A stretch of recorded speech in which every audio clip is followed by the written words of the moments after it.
Vamos a proceder a grabar la clase número 3 de Código Mundial Antidopaje. Ahora voy a proceder a compartirles la presentación. ¿Tienen visual?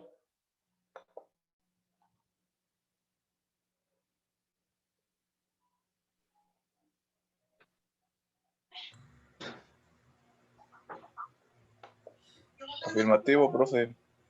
Gracias. Les quería comentar rápidamente que en los primeros días de marzo, y la semana pasada no se los comenté porque no tenía la confirmación, en los primeros días de marzo tuve a bien recibir una invitación por parte de la Agencia Mundial Antidopaje y gracias a Dios completé mi periodo de formación y certificación como oficial internacional de controles antidopaje por la Agencia Internacional de Testeo, que es la ITA, que es una agencia que ahora es independiente a WADA y que se encarga de realizar los controles, por ejemplo, en campeonatos mundiales, eventos internacionales importantes y Juegos Olímpicos. A partir de ahí, lo que les quería compartir el día de hoy es que el Código Mundial de Antidopaje es el documento fundamental y universal en el cual se basa el Programa Mundial Antidopaje.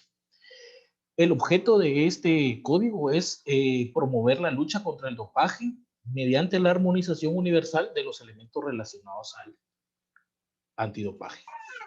¿Qué quiere decir esto? Que es como la constitución política de cualquier república o de nuestro país o del país al que ustedes tengan nacionalidad, pues obviamente la Constitución es el documento máximo. Por ende, el Código Mundial Antidopaje rige todo lo que tiene que ver con la actividad antidopaje y el tema de sanciones y los estándares. A partir de ahí, yo les desarrollé una pequeña línea del tiempo, más o menos tratando de resumir todo lo que conlleva el Código Mundial Antidopaje.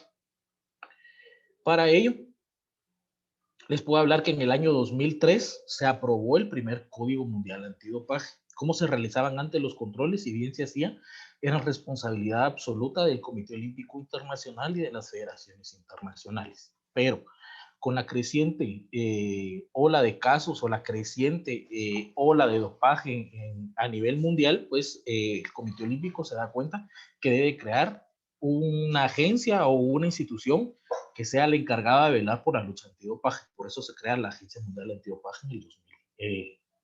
Se crea o se aprueba el primer código en el año 2003. En el año 2004 entra en vigencia el primer Código Mundial Antidopaje. En el año 2009 se realiza una revisión y una primera enmienda al Código Mundial Antidopaje. Todas estas luchas o modificaciones que se han estado realizando son para perfeccionar los mecanismos de lucha antidopaje.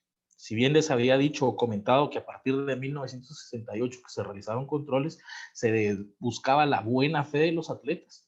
Todo el tema de ir especializando los controles a como están al día de hoy ha sido por la vulneración de esa integridad o ese código de ética por parte de todas las personas que tienen que ver con un deportista. No solo los atletas, sino que también entrenadores, médicos, dirigentes, hasta gobiernos de países que han centrado una estructura fuerte en cuanto a la lucha o en cuanto a querer sacar ventaja a los demás países para favorecer resultados deportivos. A partir de ahí, ¿qué sucedió?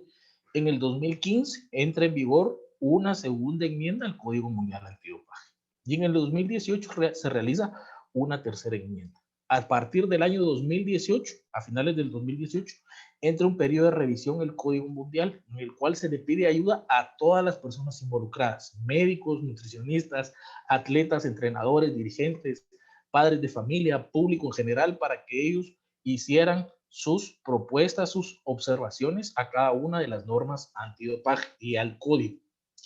A partir de ese proceso de revisión, se logra en el año 2020 la aprobación de un nuevo Código Mundial Antidopaje que entra en vigor a partir del 1 de enero del presente año. ¿Qué tiene el Programa Mundial Antidopaje? Que no es solamente el código. El código proporciona un marco general para las políticas, normas y reglamentos. Los estándares internacionales permiten o armonizan los diferentes aspectos técnicos y operativos de la lucha antidopaje. ¿Qué quiere decir esto? Que los estándares van a permitir que el funcionamiento del Programa Mundial Antidopaje sea igual en Guatemala, que sea lo mismo en China, que sea lo mismo en Estados Unidos y que sea lo mismo en Rusia. ¿Qué otra particularidad tiene? Que el Código Mundial o el Programa Mundial Antidopaje es obligatorio. ¿Qué quiere decir eso? Que todos los países son signatarios del código. Por ende, hay un programa de supervisión mensual, trimestral y anual que deben de seguir los países respondiendo cuestionarios que envía WA, y si se detecta alguna anomalía o alguna alteración a este programa, los países pueden quedar en incumplimiento del código. ¿Y qué puede ser eso? El incumplimiento del código puede conllevar a que, por ejemplo, un deporte no pueda participar en un campeonato mundial o en un campeonato panamericano o en un torneo importante, en los mismos Juegos Olímpicos. ¿Cuáles son los estándares internacionales? Los estándares internacionales se resumen o son varios. El estándar internacional de educación, que es todas las políticas, que es uno de los nuevos estándares, que trata todas las políticas y todos los programas para, como bien lo dice, educar y transmitir la filosofía del juego limpio y de la lucha antidopaje. Lo primero es que los países signatarios establezcan programas de educación según lo estipula uno de los artículos de este estándar. Una definición general para todos los países de lo que es la terminología de la educación. Y además que exige a los signatarios que se establezca un grupo de educación. ¿Qué quiere decir eso? Que todos los países, todas las agencias deben poseer un personal específico para la educación antidopaje. Un estándar internacional de gestión de resultados. Otro de los nuevos estándares que tiene el Programa Mundial Antidopaje. ¿Qué es lo que permite este estándar internacional de gestión de resultados? Que es establecer el qué hacer de cómo proceder al momento de tener un resultado analítico adverso. ¿Qué quiere decir esto? Que la norma internacional establece consejos básicos o normativas básicas para cómo saber tratar un resultado o un posible resultado analítico adverso. ¿Por qué? Porque esto se debe tratar, se debe notificar al atleta, se le debe permitir que aporte pruebas, tener un juicio justo, y que haya una deliberación. A partir de ahí, si se encuentra culpable o responsable de infringir alguna de las normas mundiales antidopaje, entonces el atleta puede ser candidato a una sanción. El estándar internacional de pruebas e investigaciones. ¿Qué es lo que ofrece este estándar? En este caso, es que hayan pruebas efectivas e inteligentes. ¿Qué quiere decir eso? Que muchas veces nosotros decíamos, vamos a hacer en X deporte, porque en X deporte no hay casos, entonces yo llenaba de casos o de pruebas sin positivos o sin resultados analíticos adversos de un deporte. Entonces yo tenía un deporte A, para no colocar el nombre de ninguno de los deportes, porque ustedes pueden tener familiares conocidos o ser dirigentes de alguno de ellos. Y yo tenía un deporte A, y yo hacía 50 controles anuales de ese deporte A y ningún resultado analítico adverso. ¿Pero por qué? Porque probablemente la incidencia en ese deporte hacia los controles y hacia los resultados analíticos adversos es baja. Pero probablemente yo solo hacía 1 o 2 controles con una incidencia del 100%, por ejemplo, en un deporte que puede ser riesgoso. En este caso sí podemos nombrar que hay deportes como el fisicoculturismo, el ciclismo, el mismo atletismo, el levantamiento de pesas, que son muy propensos a los resultados analíticos adversos. Con esto yo no estoy señalando que todas las personas que hacen esos deportes manejan o infringen las normas mundiales antidopaje. ¿Qué es lo que hay? Que es una alta incidencia sobre los casos que se realizan o sobre los testeos que se realizan versus los resultados analíticos adversos. Por eso el estándar internacional da los lineamientos para que los controles sean efectivos e inteligentes en los deportes donde más probabilidad de encontrar casos se puedan gestionar estos controles. El estándar internacional de protección a la privacidad, de los nuevos estándares y que también ha sido muy promulgado, es que la información de todos los casos o de toda la información de las personas que participan en los procesos de un control antidopaje, desde una recolección de muestras hasta una posible sanción o una posible apelación al Tribunal de Arbitraje Deportivo, los datos de esas personas deben ser confidenciales. ¿Qué es lo que sucede muchas veces? Que los mismos allegados hacen demasiado ruido y ellos son los que filtran información hacia los medios de comunicación. Entonces, que lo que se hace es que se crea opinión en base a solo conocer una parte de la información que se tiene del caso. Es probable, o aquí les podría decir, que muchos atletas que tienen un posible resultado analítico adverso dan como principio de inocencia, es decir, que no tomé nada. Y le dicen a la prensa o informan a la prensa que están suspendidos. En este caso, habría que esperar una comunicación oficial, que es lo que se recomienda de la Federación Internacional, en donde se notifica que X atleta está suspendido temporalmente por una posible infracción a las normas mundiales antidopaje. Como les decía, el estándar internacional del cumplimiento de signatarios es que toda la gente que es parte del programa mundial antidopaje es signatario, y por ende, si hay incumplimiento a los cuestionarios, a la información o al cumplimiento de los programas que la Agencia Mundial recomienda, se le puede colocar una sanción y por ende afectar a la Federación Nacional de ese deporte o a su Comité Olímpico Nacional de participar en algún evento importante.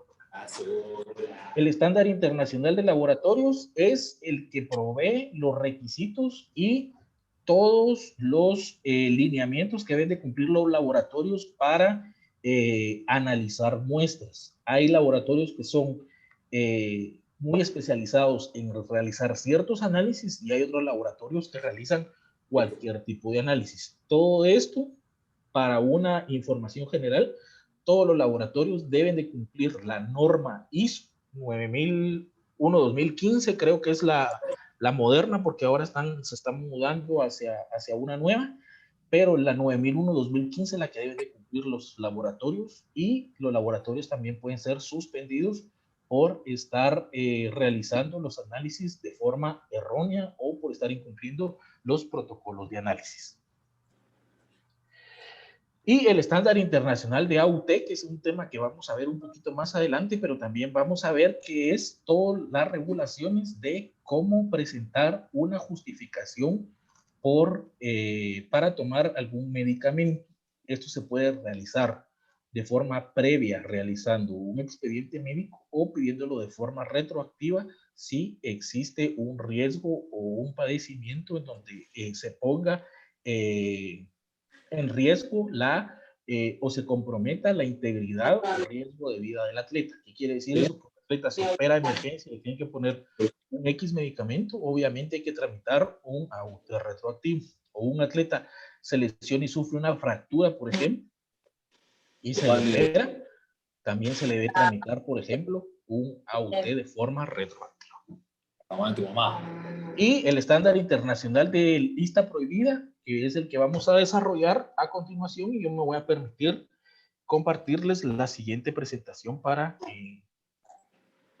no atrasarlos mucho y poder aprovechar el tiempo.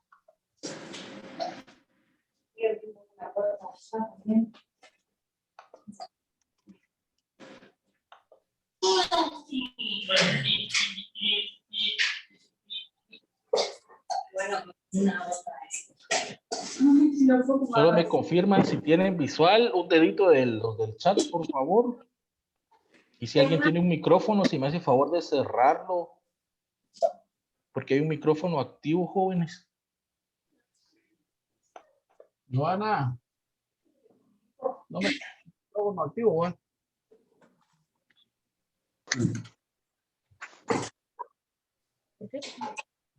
Bien. Vamos a desarrollar qué es el estándar internacional de lista prohibida. Aquí nos vamos a referir a dos listas. Y ustedes dirán, pero ¿por qué dos listas si solo nos está hablando de una? Sí, hay una lista mundial general que se aplica para todos los deportes. Pero cada una de sus federaciones puede tener una lista propia o sus propias regulaciones antidopaje y por ende debemos de revisar nosotros las dos listas. ¿Qué es lo que sucede? Que yo probablemente alguna vez participaré en un evento bajo el auspicio de FIFA, entonces me debo referir no solo al estándar internacional de lista prohibida, sino que a la lista prohibida también de la Federación Internacional de Fútbol Asociado.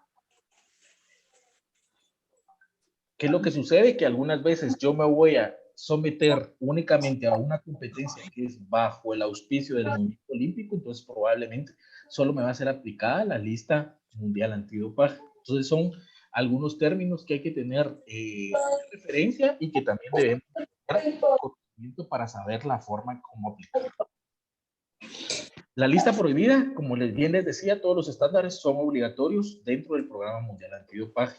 Esta lista se actualiza anualmente y la fecha de entrada en vigor es el 1 de enero de cada año. Casi siempre se comparte en la primera quincena del mes de noviembre para que todas las personas, atletas, entrenadores, padres de familia, médicos y personal de ciencias aplicadas esté ya sabido y a partir del 1 de enero estén listos para aplicar el nuevo estándar de lista prohibida.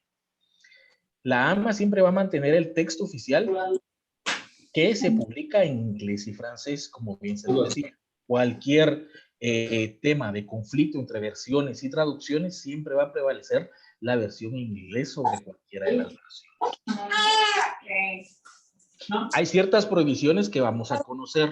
Hay prohibiciones en competición y hay prohibiciones fuera de competición. En competición, salvo que la AMA hubiera aprobado un periodo diferente, siempre nosotros vamos a considerar el periodo que comience justo antes de las 11:59 del día anterior a una competencia. ¿Quiere decir eso? Que yo compito el día de mañana a partir de las 11:59 del día de ayer, yo ya estoy en un periodo de competición. Y hay un tema de prohibición, de prohibido siempre, que significa que la sustancia o método está prohibido dentro y fuera de la competición según lo define el código en todo momento.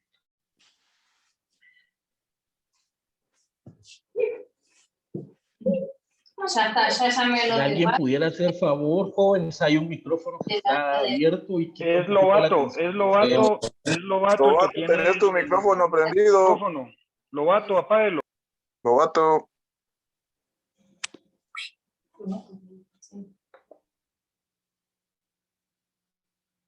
Bien, esperemos que se mejore ahí. Vamos a también hacer una diferencia. Hay una diferenciación entre sustancia específica y no específica. Las sustancias van a ser específicas, excepto aquellas que están identificadas en la lista de prohibiciones. Ningún método será un método específico a menos que esté específicamente identificado como un método específico. Según el comentario, las sustancias y métodos específicos identificados no deben considerarse de ninguna manera menos importantes o menos peligrosos que otras sustancias o métodos que tienen más probabilidades de haber sido consumidos o utilizados por un deportista con un propósito distinto al de mejorar su rendimiento deportivo. ¿Qué es lo que sucede? Que hay que estar preparados y sabidos de qué es lo que está realizando nuestro atleta, nuestro grupo de atletas. Hay muchas personas que tienen buena fe de mejorar su rendimiento deportivo o tratar de cuidarse de mejor manera y utilizan probablemente algún método o alguna sustancia teniendo el desconocimiento de que es una sustancia o un método prohibido. Recuérdense que todo deportista es responsable de lo que ingresa a su cuerpo por cualquier vía. En este caso puede ser intramuscular, intravenoso y también de forma oral, que sea también bebido o ingerido, ¿verdad? Hay sustancias de abuso. Esto es algo que es nuevo, que ha creado alguna controversia y alguna disconformidad por parte de algunos entes. En este caso es todo el tema de las drogas sociales. A nivel general yo les podría leer lo que dice el texto, para ustedes lo podrán revisar, pero las sustancias de abuso son la cocaína, la heroína, el MDMA, que es el variante del nuevo éxtasis, y el THC, que es un derivado de la marihuana. Este código, que ya es el actualizado, recoge o considera estas drogas de forma recreativa, como puede ser la cocaína, el cannabis y el éxtasis o la heroína, que pueden ser consideradas probablemente sustancias de abuso y no dopantes. Lo que le va a recurrir o a recaer al atleta es un periodo de sanción que sea menor al estimado en el código. El código, ¿qué es lo que recomienda? Una sanción de 4 años si no hay ningún elemento que pruebe que no hubo intención de ingerir o de utilizar ese método prohibido. En este caso lo reforma y dice que si el atleta prueba y aporta también pruebas, valga la redundancia, que esta ingestión fue fuera de competición y no con fines para alterar o mejorar su rendimiento deportivo, el atleta puede ser acreedor a una sanción de entre 1 a 3 meses.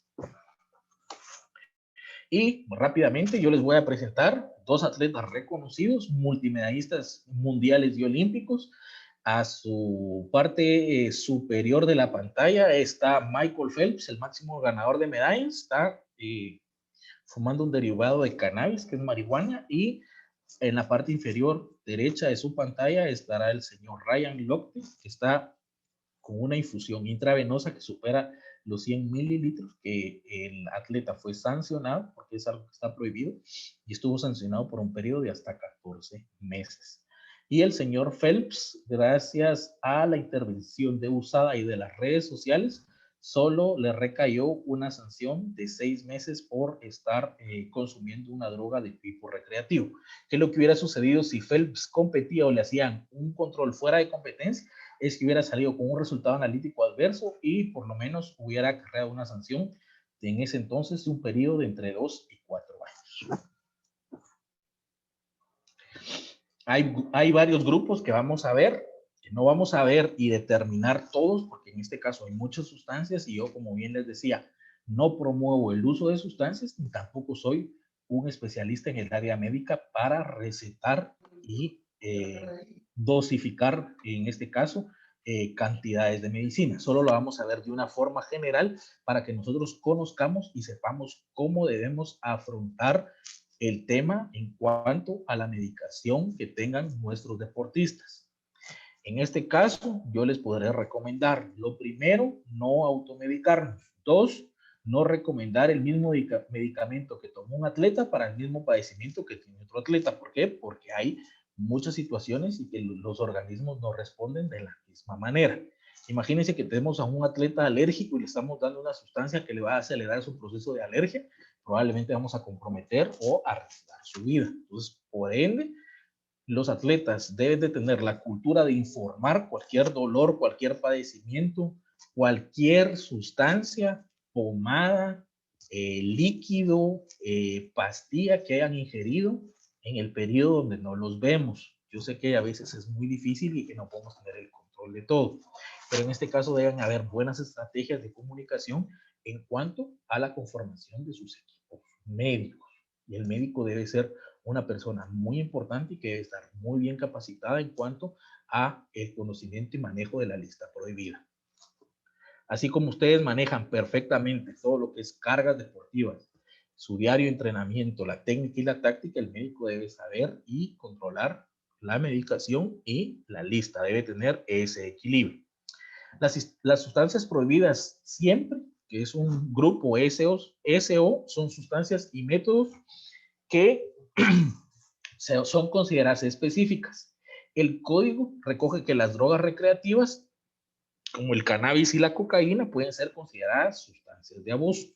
Todo fármaco que no esté incluido en ninguna de las siguientes secciones de la lista y sin aprobación vigente por ninguna autoridad, por ejemplo, drogas en desarrollo clínico o preclínico, son sustancias aprobadas solamente para uso y sustancias aprobadas únicamente para uso veterinario están siempre terminantemente prohibidas. Todo aquello que se está utilizando como medicina de prueba o como medicina en desarrollo también puede ser considerado una sustancia o un método prohibido. ¿Por qué? Porque la teoría y la ciencia no ha sido desarrollada, entonces no se conocen los efectos secundarios que pueda causar esas sustancias sobre el rendimiento deportivo de los atletas.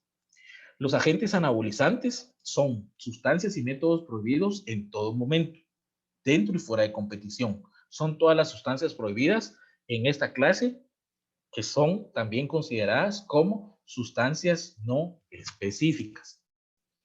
¿Cuáles son estas sustancias? Todos son los esteroides anabólicos que ahí están desarrollados para que ustedes puedan, en dado caso, revisar, en algún caso, si ustedes tienen algún atleta que está tomando algún medicamento o que a futuro esté tomando, juntamente con el equipo médico deberán revisar cada uno de los componentes de la medicina y compararlos con la lista prohibida de WADA y de su deporte.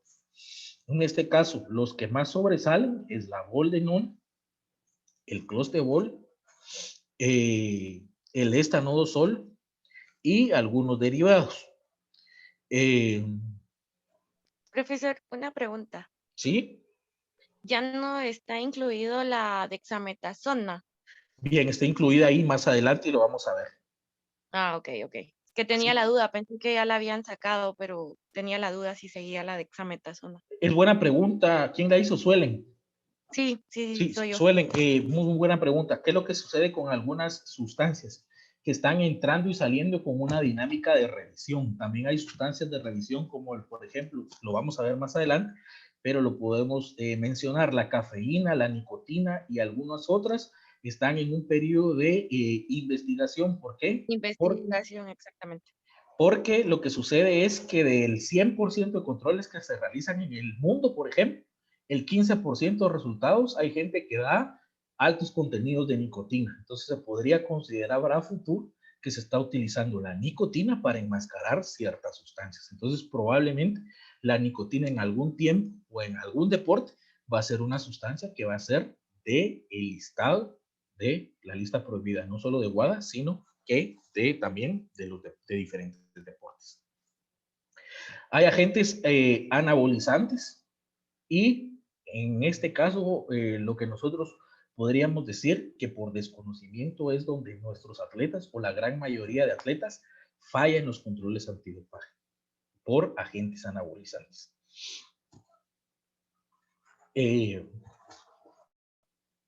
Otros agentes anabolizantes también se pueden considerar, pero también con un cierto límite. El clenbuterol, que lo vamos a ver que el clenbuterol tiene un límite de tolerancia. Les hablaba que desde el sur de Estados Unidos, que ya está comprobado, hasta casi Perú, se ha comprobado a través de los años que los ganaderos le han estado dando al ganado no solo caballos o a los animales, no sé si son considerados ganado, pero por ejemplo res, toro, vaca, caballo, pollo, gallina, hasta los mismos pavos y toda ave comestible se le está dando clenbuterol para acelerar su proceso de engorde.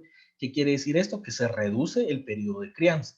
Yo tengo, por ejemplo, un ave sin conocerlo y me tardo 3 meses en engordarla para poderla matar y poderla ingerir. Pero con la utilización de, por ejemplo, clenbuterol, no me tardo 3 meses, sino que me tardo, por ejemplo, 45 días.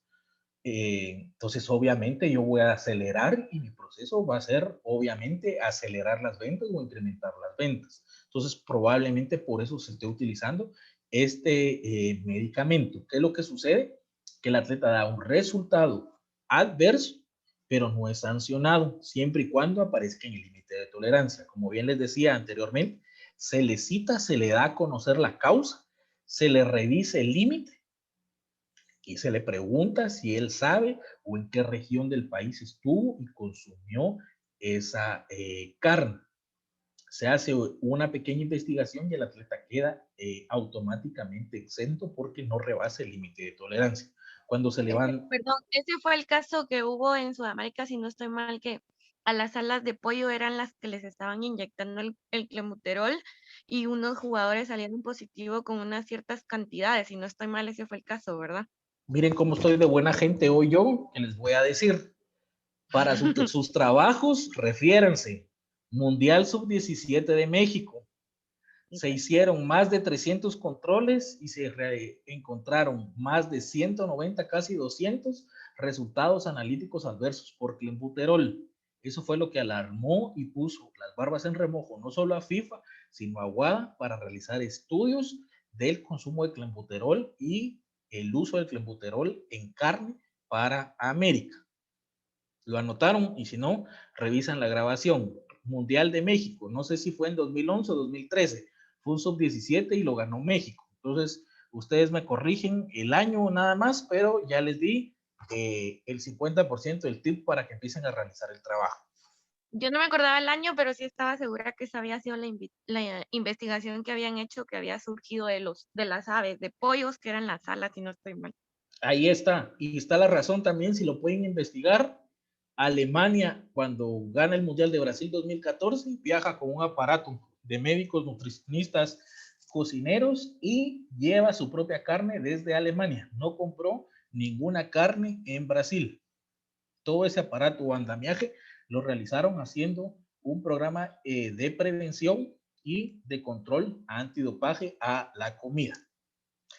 Vamos a hablar del grupo de las hormonas, factores de crecimiento y sustancias afines. En este caso, lo más importante es el EPO. Para deportes de resistencia, el EPO es muy utilizado en atletismo, en remo, en esquí de fondo, en la maratón, en la marcha, en carreras de grandes distancias. Ahora que está de moda, hay gente que se tira a correr 8 maratones en 8 días en el desierto.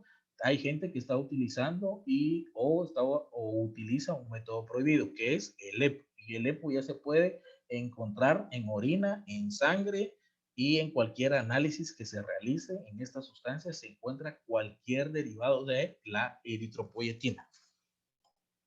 Las hormonas también, por ejemplo, la hormona femenina, que es la que da los positivos para los embarazos, porque el embarazo es un proceso de retroalimentación positiva, en este caso para la mujer. La hormona gonadotrofina coriónica está prohibida únicamente en hombres, o sea, no el embarazo es un doping para las mujeres, pero si yo doy positivo por gonadotrofina coriónica y soy hombre, obviamente la estoy utilizando para un fin que es alterar el rendimiento deportivo.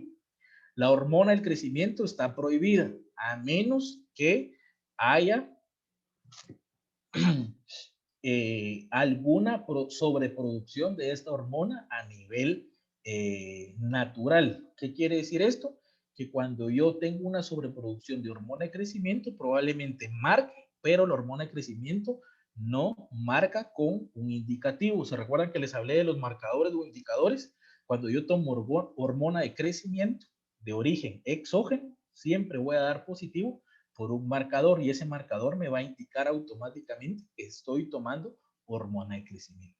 Con excepción de personas que tengan problemas en su crecimiento, obviamente, valga la redundancia, probablemente en ciertos periodos va a haber un límite de tolerancia o la gente podrá tener una autorización de uso terapéutico para determinadas cantidades para poder utilizar este medicamento. Sí se prueba que tiene un padecimiento y que no hay ninguna otra medicina y ningún otro medicamento o sustancia que pueda suplir la deficiencia que tiene el paciente o el atleta. Muchas cosas, las hormonas que tienen factores de crecimiento y sustancias afines y miméticos también tienen ciertos derivados. Las plaquetas pueden ser manipuladas.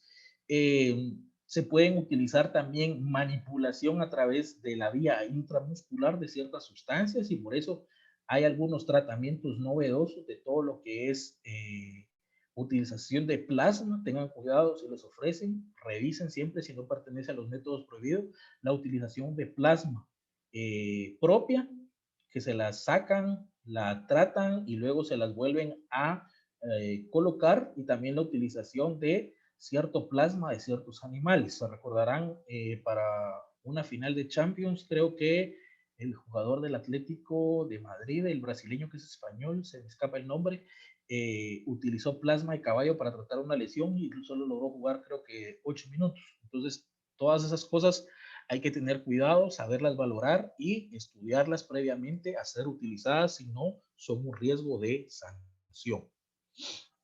El grupo de los agonistas son sustancias y métodos prohibidos siempre.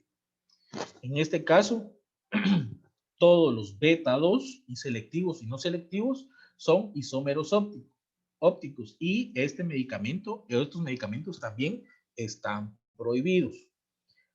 Hay alguna excepción, el salbutamol. Hay gente que padece asma o problemas respiratorios y el salbutamol también tiene un límite de tolerancia como lo tiene el clenbuterol. Si yo me excedo el límite de tolerancia, puede ser por algún problema de crisis o que mi doctor me subió la dosis o el límite de tolerancia que yo tenía permitido. Y si yo tengo 2 pacientes asmáticos y juegan en mi mismo equipo, probablemente el límite de tolerancia de mi atleta A va a ser diferente al del atleta B. Yo no le puedo dar la misma dosis a los 2 atletas. ¿Por qué? Porque si lo excedo, puedo ser candidato a que cualquiera de los atletas que exceden su límite de tolerancia sea sancionado por un resultado analítico adverso. Los moduladores hormonales también están prohibidos. Toda esta gente que tiene ciertos problemas, que ahora se vienen, todo el tema de las personas transgénero, el caso de Caster Semenya, ustedes, que es el más común, pero también hay otros nuevos casos que han ido apareciendo de un atleta de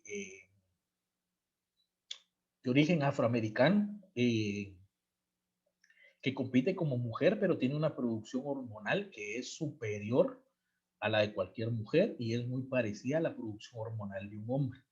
Esta atleta ha sido castigada y podríamos decir que ha sido también un conejillo de indias o chivo expiatorio de los estudios antidopaje porque se le han dado cualquier cantidad de tratamiento para bajarle ese nivel de producción hormonal masculino para que en dado caso haya igualdad o ella reduzca los niveles hasta casi los similares o los que expresa cualquier mujer promedio. Una consulta, profesor. Sí. En ese caso, ¿qué culpa tiene ella? Ella ninguna. ¿Y por qué te pueden sancionar si tu cuerpo es lo que produce? Vos no es que te estás ingiriendo algo o lo que sea. En este caso, sí, Juan, decime. Si se comprueba que tu cuerpo es el que genera. Sí, en este caso, como es algo que ha aparecido nuevo y es el primer caso y era el único, porque últimamente en los últimos 4 o 5 años se han desarrollado nuevos, que es lo que ha venido a que hayan revisiones y nuevos estudios, porque ella lo que realmente estaba haciendo era castigada. Ella, si no completaba un tratamiento hormonal previo a una competencia y era analizada, no podía competir. Si los valores de ella eran altos, ella no podía competir. En este caso, como bien les digo, en este caso, sí hay yo considero que hay cierta maldad o cierta ilegalidad en cuanto al tratamiento que ha tenido ella y ella lo ha tratado de llevar a los tribunales de arbitraje deportivo sin conseguir alguna sanción positiva. La única que ella consiguió es que no se le obligara a tomar en todo el tiempo medicamento para bajarle su producción hormonal. ¿Por qué? Porque está afectando su salud. Y en este caso es un caso realmente que podría decirse uno que tristemente se ve afectado una persona y yo era una persona que tenía un rendimiento físico importante, ¿verdad? Pero ahora actualmente, como bien lo decías, Juan, con las personas transgénero va a suceder mucho y se va a tener que estudiar porque una persona va a poder competir por el género que se sienta o que declare su pasaporte. Entonces ahí vienen nuevos estudios y nuevas problemáticas a la lucha antidopaje. Exacto. Como usted decía, profesor, ella tendría que como que demandar al gremio, a la federación que tiene que le hace consumir esa reducción de hormonas porque su cuerpo, ella no está haciendo nada ilegal. Correcto. Correcto. Ella en algún tiempo lo realizó y una de las soluciones que le dieron era que se pasara a competir al género masculino. Entonces, llegamos también ahí a las contradicciones que muchas veces tiene la dirigencia deportiva, ¿verdad? Y en este caso, yo les podría decir, como bien se los mencioné, que sí es un caso que tristemente se ve afectada la integridad y el rendimiento deportivo de un atleta que probablemente habrá sido o hubiera sido un atleta que pusiera registros históricos en la prueba que ella realizaba. Y una consulta, porque bueno, hoy justo hablábamos acá en casa eso del traje, de los distintos géneros y esas cosas.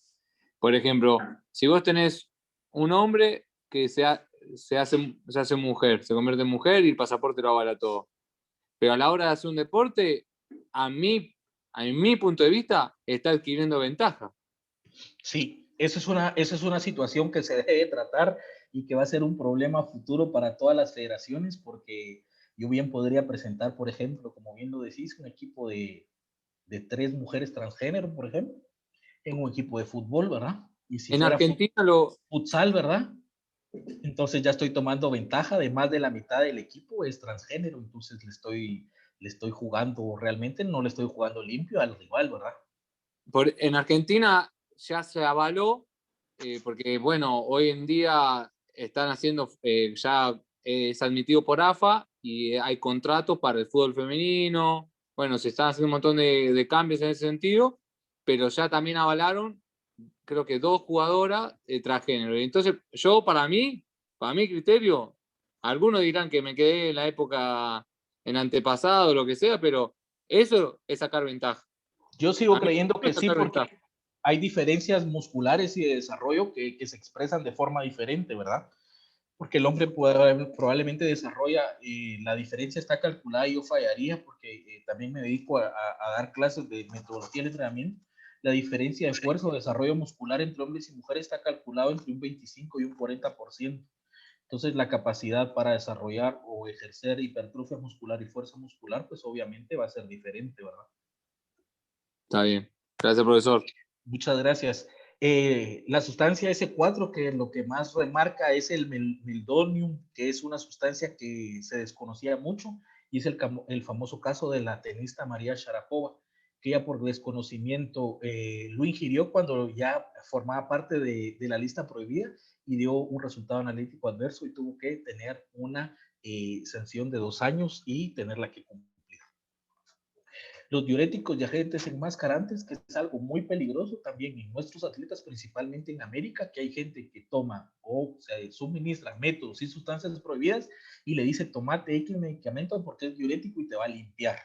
Grave error. ¿Por qué? Porque no solo da un resultado analítico adverso por un diurético, sino que también se le va a encontrar todos los restos de la sustancia que tomó. Hoy en día, casi en un 99.999999, todo lo que existe en el mercado farmacológico y médico se encuentra en un análisis de orina o de sangre. Va a ser muy poco o mínima las situaciones que se realicen. Y hoy en día se sigue a los atletas fuera de competencia y en competencia, entonces es bastante difícil que un atleta pueda sacar ventaja sobre los demás que realizan su deporte, su prueba o su disciplina.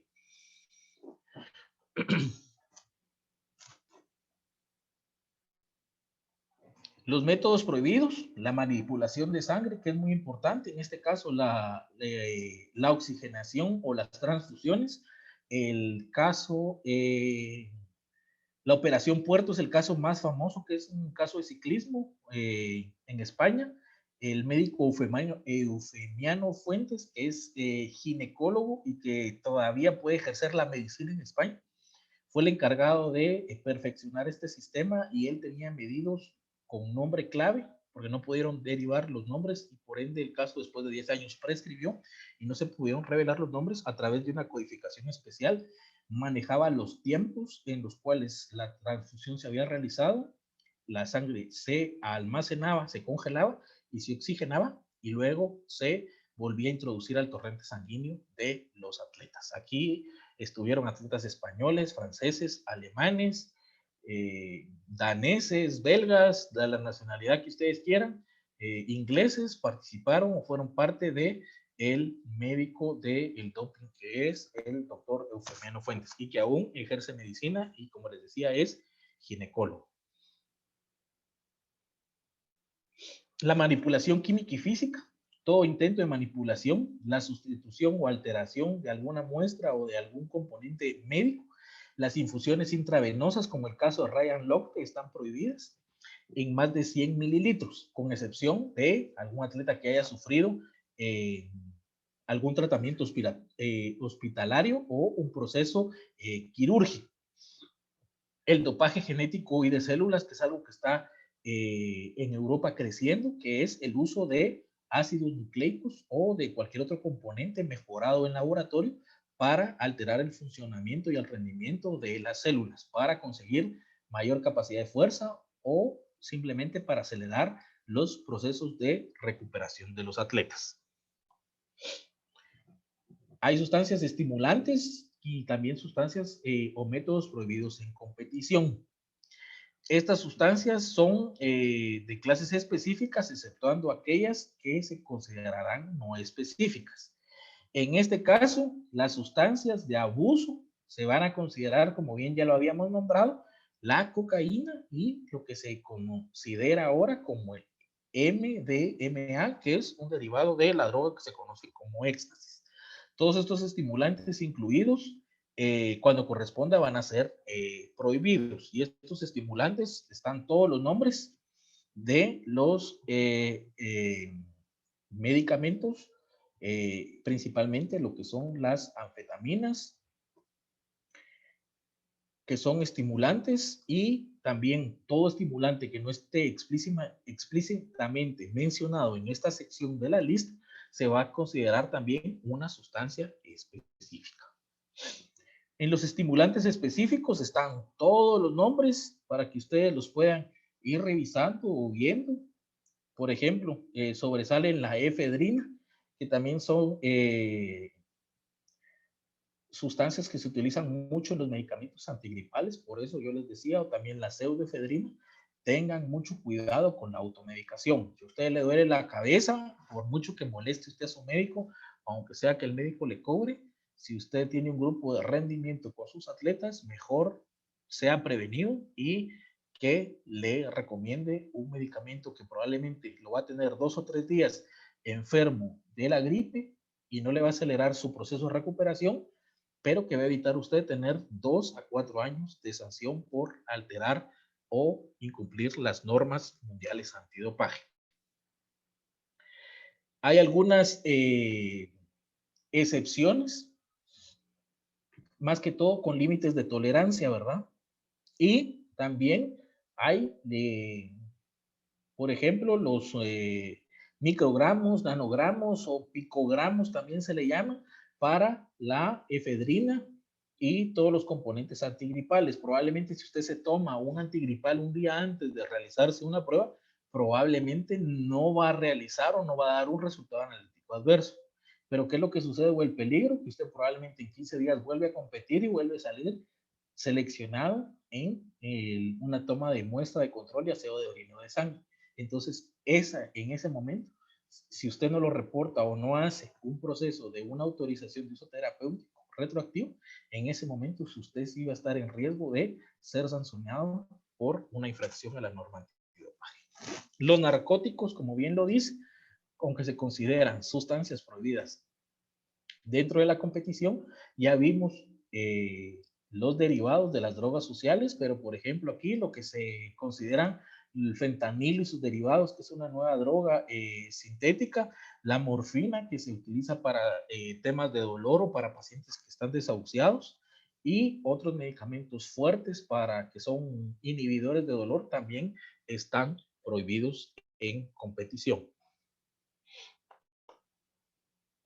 El cannabis y algunos sus derivados como el hachís van a ser, en este caso, también prohibidos. En este caso, solo se considera sustancia de abuso el THC, que es el tetrahidrocannabinol, que es un componente especial que tiene cierto tipo de sustancia. Y en este caso desconozco porque tampoco les voy a decir que soy un conocedor de las drogas sociales, solo leí que es un derivado específico que se utiliza para la hierba que la gente fuma.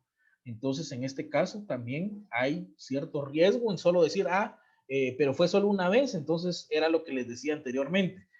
Hay organismos que lo van a desechar en 21 días, pero hay organismos que lo van a desechar en 3 años y usted todavía va a tener restos de esta sustancia dentro de su organismo, entonces puede ser candidato a una sanción. Los glucocorticoides que se utilizan también mucho como el tema de De analgésicos también tienen algún peligro. Aquí está la dexametasona, entonces lo único que hay que revisar si es el componente específico o si hay límites de tolerancia para estas sustancias.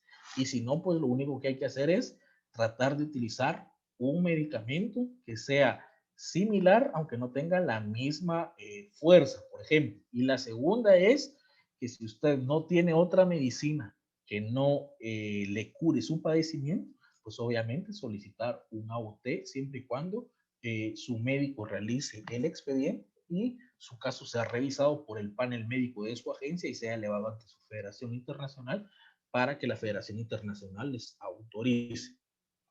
¿Qué es lo que va a suceder? Que no les había hablado, jóvenes, perdón, en este caso, que también en algún momento van a revisar que la insulina estaba prohibida. Pero ustedes me van a decir.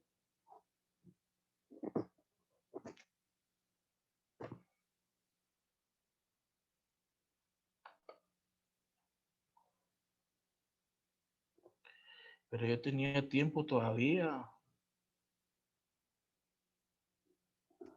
Todavía está en el aire, profe. Todavía está. Entonces alguien inició, perdón, vaya que no dije ninguna vulgaridad, perdónenme, jóvenes.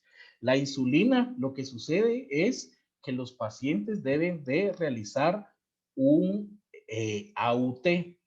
Y con el AUT, un paciente o un atleta diabético sí puede competir. También existen los medicamentos que son beta bloqueadores, que son sustancias prohibidas para ciertos tipos de deportes, como el automovilismo, el billar, el tiro, los dardos, actividades submarinas o acuáticas. El automovilismo también lo prohíbe, porque también son sustancias que inhiben, y en este caso lo que hacen es bajar los niveles de la respiración. Entonces lo que necesita la gente es tranquilidad. Todo el tema de estrés y aceleración de la frecuencia cardíaca a través de estas sustancias se inhibe, entonces sacan ventaja. Profe, una También, pregunta. ¿sí? Acaban de incluir la hidrocortisona. Yo desconocería, pero habría que revisarlo. Si quiere, yo se lo En el reviso. anterior la leí, lo que pasa es que la hidrocortisona se utiliza para la piel, o sea, una picazón o algo así. No me imaginé que ya estaba incluida la hidrocortisona.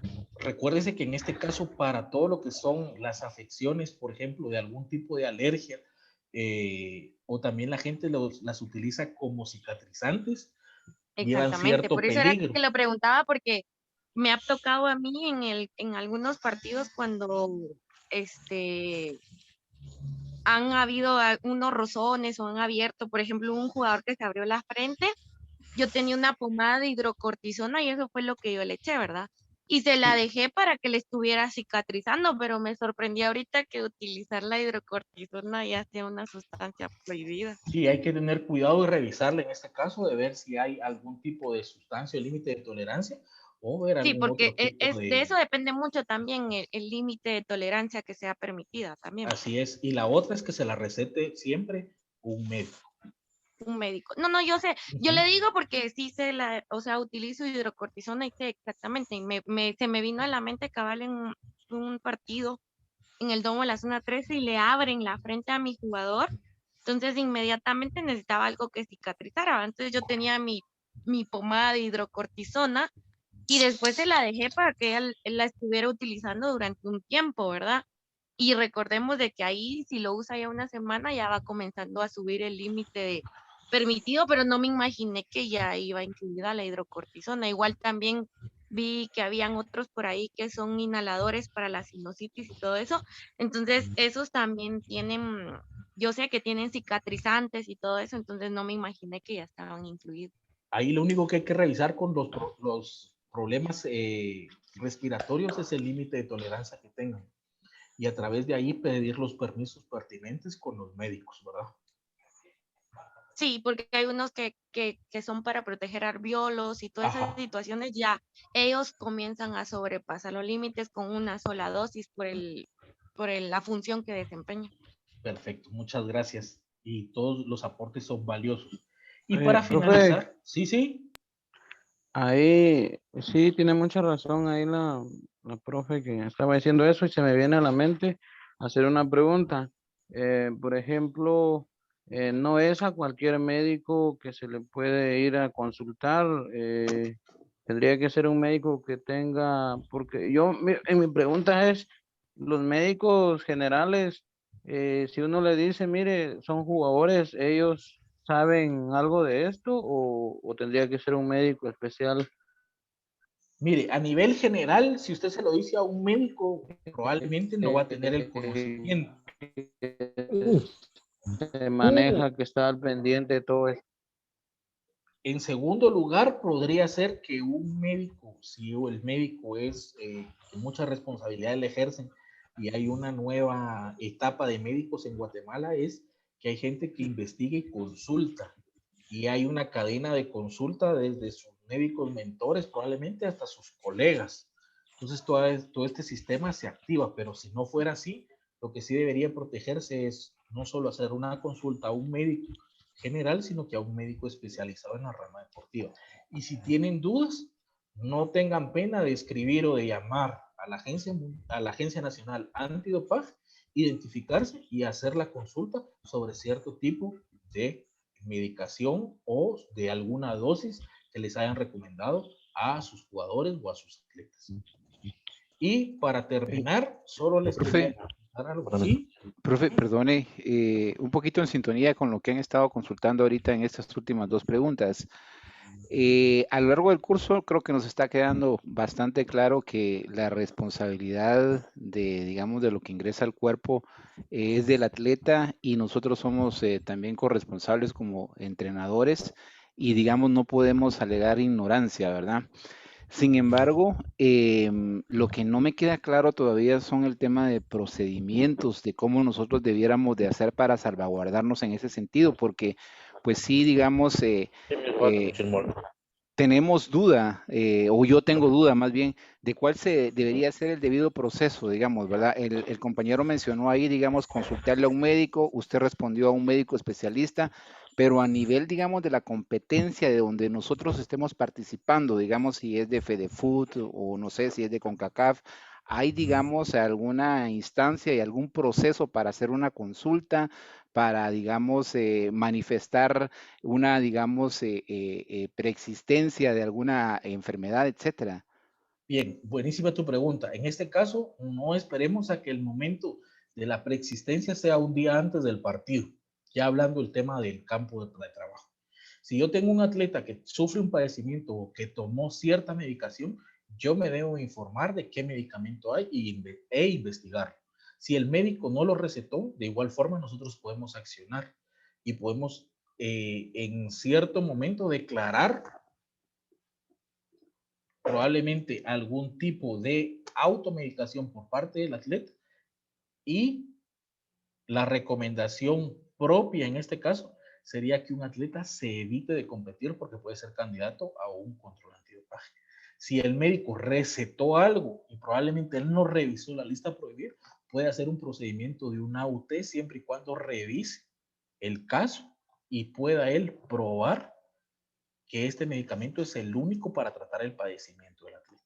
Si yo, por ejemplo, me tomé un antigripal, por ejemplo, un jarabe porque tenía tos, yo bien pude utilizar un jarabe que no tenía cierto componente. Probablemente hubiera tenido tos 4 o 5 días, pero no acelerar mi proceso de recuperación por utilizar un jarabe de una lista prohibida.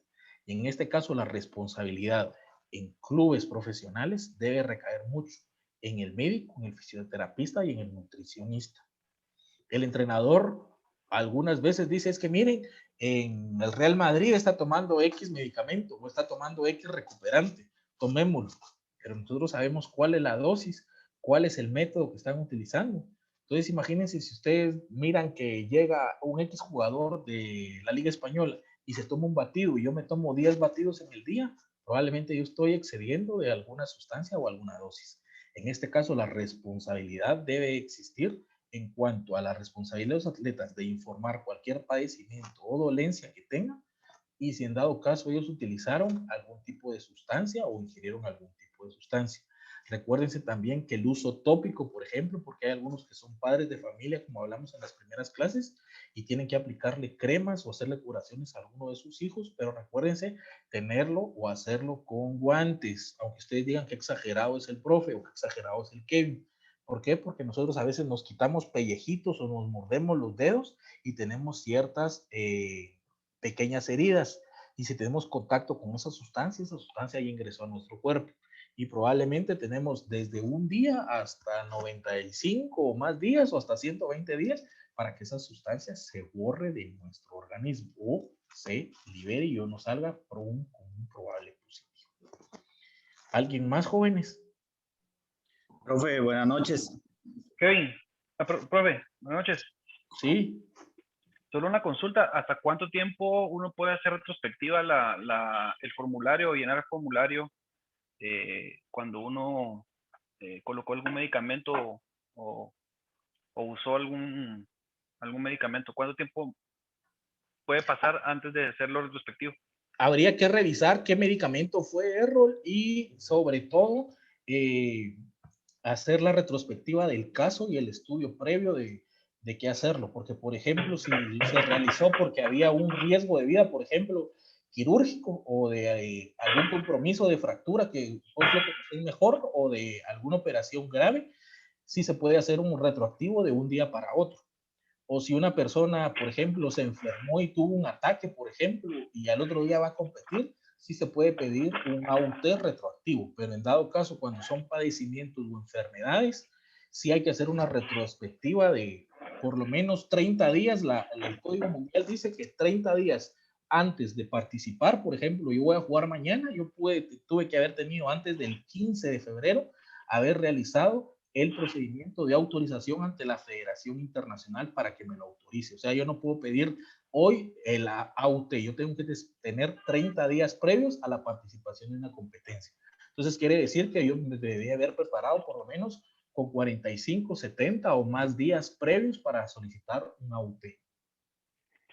Pero mira, hay una pregunta, en el caso de infiltraciones y ese tipo ¿cómo se llama?, de prácticas, no se puede hacer con tanto tiempo de anticipación porque hay lesiones, pues obviamente que van surgiendo.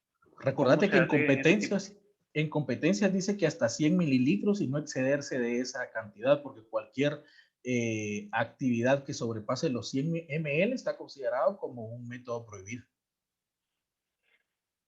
100 ml, pero de infusión. ¿De qué específicamente? De infusión intravenosa. Ah, intravenosa, pero si es infiltración local como de pozo. No, al hueso no hay.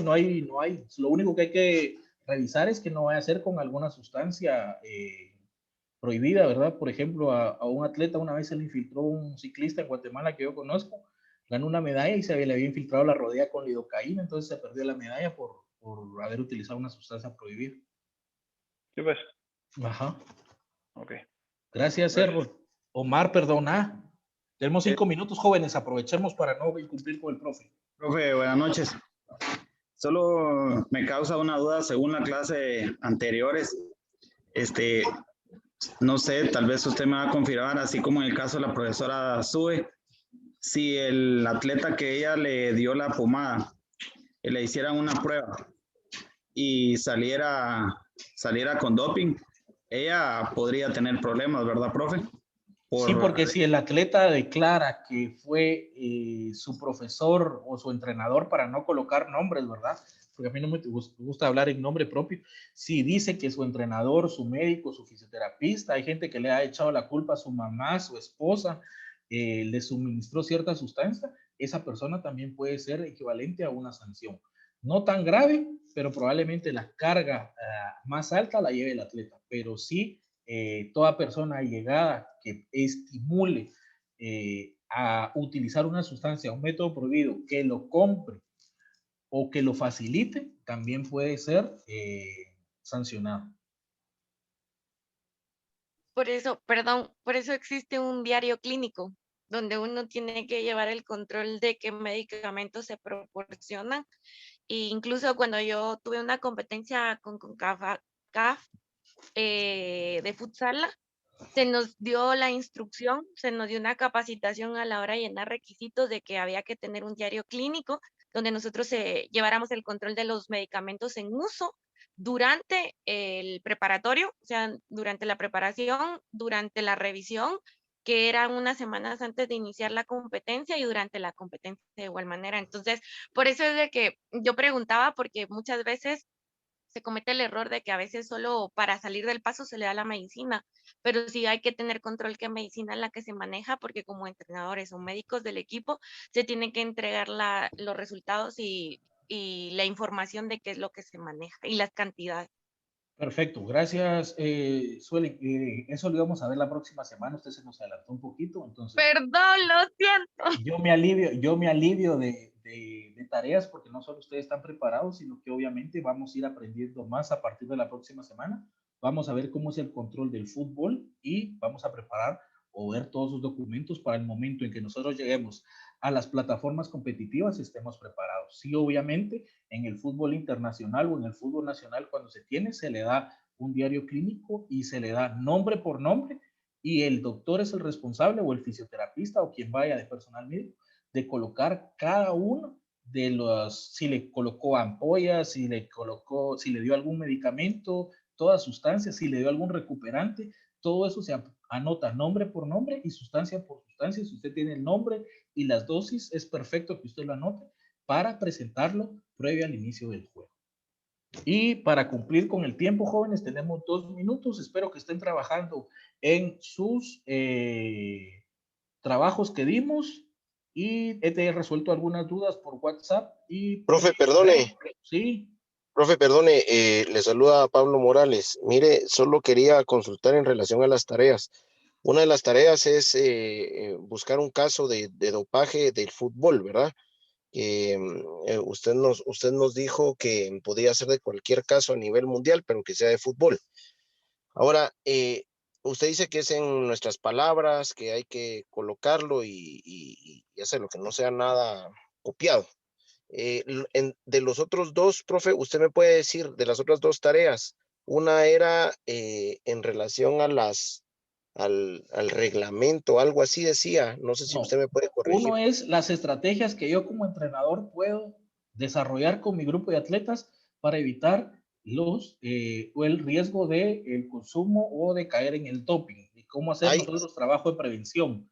Y el otro es realizarlo en una hoja. No, esto es libre, señores. Ustedes pueden hacer conferencias, charlas, capacitaciones, panfletos, anuncios en redes sociales, grupos de WhatsApp, cualquier cosita que a ustedes se les ocurra realizarlo, como para realizar una campaña de prevención dentro de su grupo o dentro de su equipo.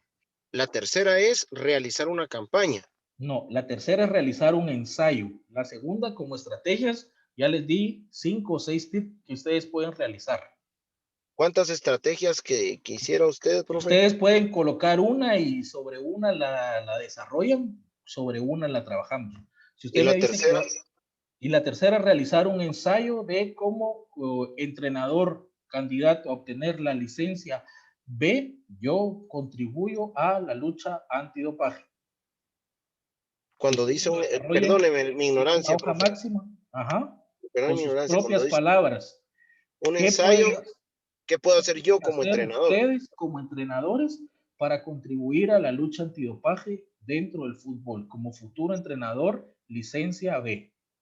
Muy bien, está bien, profe. Perfecto, nos saludamos la próxima semana, jóvenes. Les deseo exitosa semana y suerte con sus cursos.